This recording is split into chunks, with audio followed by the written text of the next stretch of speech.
She wanted my entire paycheck, but what my husband revealed in that moment was far more shocking.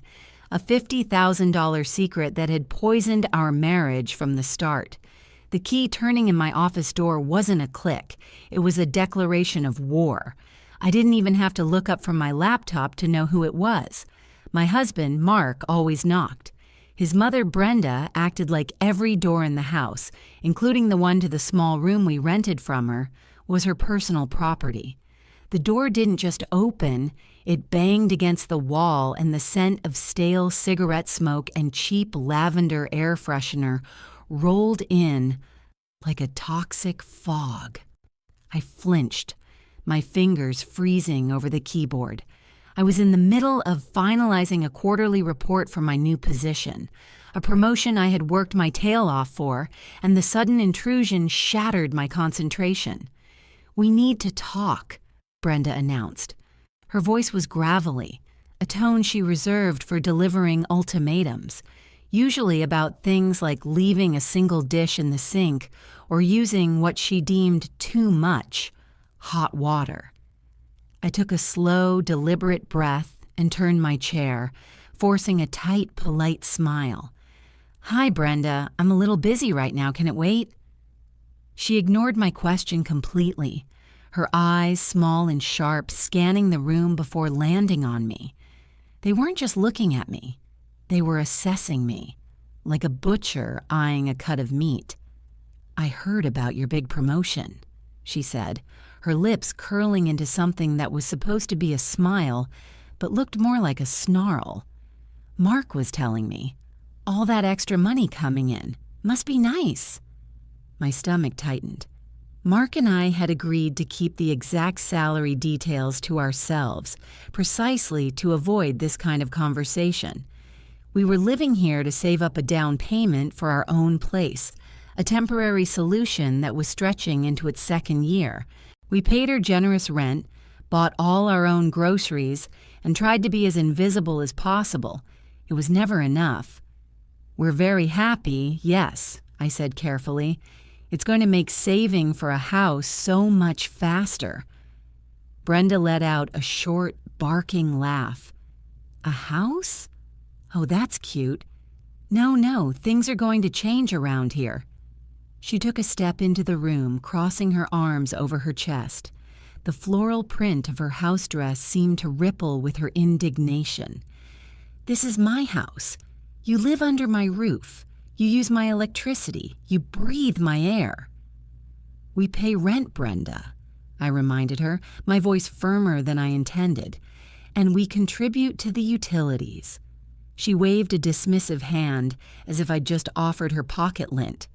"A token. A pittance. It doesn't cover the stress of having you here, the inconvenience." She leaned against the doorframe, a predator cornering its prey.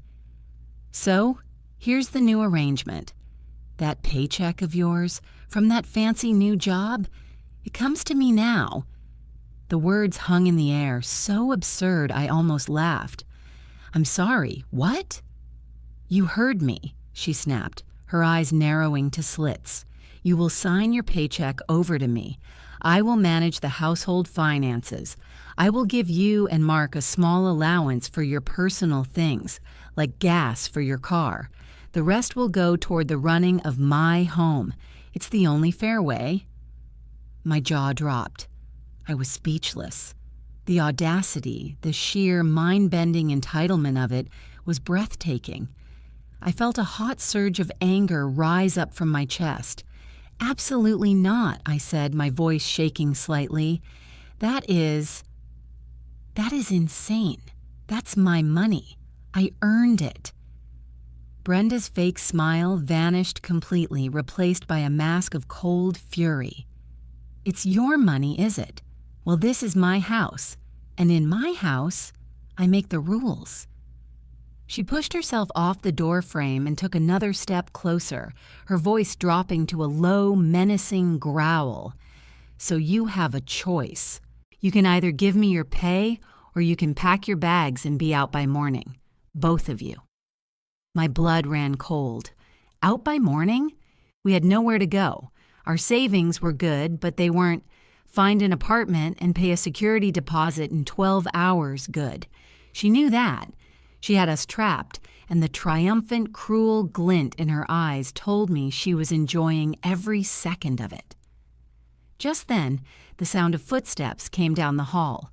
Mark appeared behind his mother, a confused look on his face. "Mom, Sarah, what's going on? I heard shouting."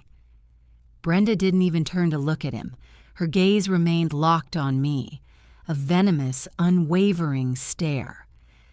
"I was just explaining the new household rules to your wife," she said, her voice syrupy sweet.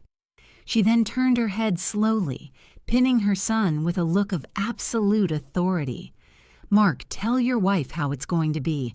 Tell her she'll do as she's told."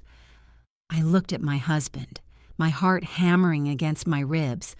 His eyes darted from his mother's stony face to my own, which I'm sure was a canvas of shock and horror. He opened his mouth, then closed it. The silence stretched for an eternity, thick and suffocating. This was it. This was the moment that would define everything. I held my breath, the entire future of my marriage hanging on his next words. I stared at Mark, my whole world narrowing to the space between his hesitant eyes and his mother's expectant smirk. A chasm opened in my chest. He just needed to say 2 words. "No, Mom." That's all it would take. But the words didn't come. Instead, he licked his lips nervously and ran a hand through his hair. "Mom," he began, his voice placating, gentle. "Let's all just take a breath. I think we're getting a little carried away." Brenda's smirk hardened. Carried away? I'm being perfectly reasonable. She's making a fortune now, and she lives in my house. It's called contributing, Mark. It's called family. Something your wife here, with her fancy job and her big salary, doesn't seem to understand. She spat the words "fancy job" like they were a disease. Ice flooded my veins. "Mark," I said, my voice a fragile thread, "are you hearing this? She wants my entire salary. She wants to give me an allowance." Mark turned to me, his expression pleading. "Sarah, honey, she's under a lot of stress. The mortgage, the bills we help pay." I shot back, my voice rising. I couldn't help it. The feeling of betrayal was so sharp, so potent, it was physically painful. "Mark, look at me and tell me you think this is okay." He flinched, unable to meet my gaze. He looked back at his mother. "Mom, this isn't the way to do it. We can talk about increasing our rent contribution, maybe helping out a bit more with utilities." "No." Brenda's voice boomed in the small hallway, making me jump. "I'm done with a bit more. I'm done being taken for granted in my own home. You two are living here, saving every penny while I'm scraping by. This is how it is. My way or the highway, your choice." She pointed a bony finger at me. "She gives me the check, or you're both on the street. And don't think I'm bluffing. The locks will be changed by noon tomorrow." With that, she turned on her heel and stomped down the hall toward the living room, the thunder of the television volume rising a moment later, a clear signal that the conversation was over. The silence she left behind was deafening. Mark stood frozen in the doorway, his shoulders slumped. I slowly turned my chair back to my desk, but I couldn't see the spreadsheet on the screen. My eyes were burning with unshed tears of rage and disbelief. He didn't defend me. He didn't defend us. He tried to negotiate with a terrorist holding our lives hostage.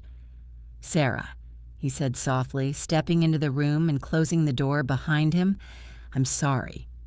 She just gets like this." "Like this?" I spun my chair around so fast it wobbled. "Mark, she just committed extortion. That's not getting like this. That's criminal. And you just stood there and tried to bargain with her. You were supposed to have my back."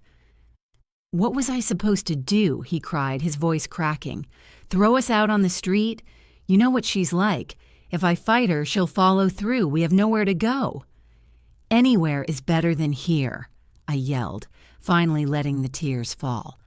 "I would rather sleep in our car than stay one more night in this house with that woman and hand over the money I work 60 hours a week to earn." I stood up, my whole body trembling. Why is she so important to you? Why is her happiness, her insane, tyrannical whim, more important than your wife's dignity, than our future? Mark's face crumpled. He looked utterly defeated, a hollowed-out version of the man I married. He sank onto the edge of our bed and buried his face in his hands. His voice was a muffled whisper. "You don't understand." "Then make me understand," I pleaded, my anger giving way to a desperate need for some kind of logic in this madness. "Make it make sense, Mark, please." He looked up, his eyes red-rimmed and filled with a despair I had never seen before. He took a shuddering breath, the kind you take before confessing something terrible. "It's not just about the rent, Sarah," he said, his voice barely audible. "There's something I haven't told you about me and my mom and money." He paused, and the look on his face sent a new, more terrifying chill down my spine than his mother's threat ever could. "Before we got married, I made a very stupid mistake. A business idea that went south. I lost everything. She bailed me out. Sarah. I owe her $50,000. $50,000. The number crashed into me with the force of a physical blow. It sucked the air from my lungs and left a ringing in my ears. $50,000. It wasn't just a debt. It was a chain, and Brenda held the other end. Everything suddenly clicked into place with horrifying clarity. Her resentment, her constant digs about my spending, her possessiveness over Mark. It wasn't about rent or utilities. It was about ownership. She owned him, and now she was trying to own me too. You what?" I whispered, sinking back into my office chair. My legs felt like they'd turned to water. Mark wouldn't look at me. He stared at his hands as if they were foreign objects. It was a tech startup. I was so sure it was going to be the next big thing. I took out loans, maxed out my credit cards. When it all collapsed, I was ruined. My credit was shot. I had collectors calling day and night. Mom took out a second mortgage on this house to cover it. The agreement was that I'd pay her back, but I never could get ahead. "So our rent?" I trailed off, the sickening realization dawning on me. "It was never rent," he admitted, his voice thick with shame. "It was me paying off my debt to her, a fraction of it. That's why we had to live here. I had no choice." The betrayal was a different kind now, deeper and more complex. It wasn't just that he hadn't defended me against his mother. It was that our entire life together for the past 2 years had been built on a lie. We weren't saving for a future. We were paying for his past. And his plan to handle this new crisis, it was to sacrifice my future too. Something inside me snapped. The tears stopped. The trembling stopped. A cold, hard clarity washed over me. I stood up, walked over to my laptop, and closed it. Then I turned to face my husband. "Get your coat," I said, my voice eerily calm. He looked up, confused. "What, Sarah, where are we going?" "Out," I said. "Pack a bag, just the essentials. We're leaving." But she said, "I don't care what she said." I cut him off, my voice like steel. "This is over, her control, this debt, this lie. It's over, tonight." I opened our closet and pulled out a duffel bag, moving with a purpose I hadn't felt in years. Mark just stared at me, dumbfounded, as I threw a few changes of clothes, our toothbrushes, and my work laptop into the bag. I grabbed my purse, pulled out my car keys, and looked at him. "Are you coming with me, or are you staying with her?" For the first time all evening, I saw a flicker of the man I'd married in his eyes. He saw I was serious. He saw I was done. Without a word, he stood up, grabbed his jacket, and followed me out of the room. We walked right past the living room where Brenda was glaring at the television, the blue light flickering across her furious face. She must have heard us, but she didn't say a word, probably thinking we were just going for a drive to cool off. She thought she had already won. We didn't sleep in the car. We drove straight to the nearest decent-looking hotel, and I paid for a room with my credit card. The silence in the car was heavy, but once the hotel room door clicked shut behind us, Mark finally broke. The whole story came pouring out. The shame, the fear of telling me, the crushing weight of the debt that had been strangling him for years.